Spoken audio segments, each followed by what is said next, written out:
आसंता 17 राज्य में बढ़िब वर्षार परिमाण। दक्षिण ओडिशा रे प्रबल वर्षा नहीं सूचना रही। आसंता 18 तारिख में प्रबल वर्षा हेब। मौसुमी वर्तमान कोरापुट रे सक्रिय रहिथिबा बेले आगामी 3 रु 4 दिन भितर आगकू अग्रसर हेब। आज उपकूल रे प्राक मौसुमी वर्षा रही, किंतु उपकूल रे गुळुगुळी लागि रहिब। आगामी 5 दिन जाए काल बैशाखी वर्षा विभिन्न स्थान रे रहिब। एहा सहित 24 घंटा रे आभ्यंतरीण ओडिशा सहित उत्तर ओडिशार किछि स्थान रे हीट वेव रहिबार आशंका अछि। तेबे आगामी 5 दिन जाए दक्षिण ओडिशा रे काल बैशाखी संभावना रही।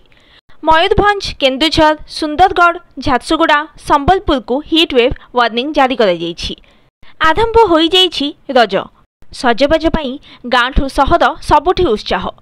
काली थिला सजबाज, सेथिपई एकाठी हेइथिले झियो बोहू। नुआ पोशाक पिंधि पादरे अलता नाई पोड़पिठा सहित भलिखि भली पिठापणा खाई रज दोली रे झुलिथिले। किना किणारे बितुछि समय। कटक निश्चिंत कोइली ब्लॉक गोपपुर गाँव में एबे भी देखा मिलूछि रज सजबाज। कुमारी माने कुंकुम अलता मेहंदी करी परस्पर को सजई देउछंती।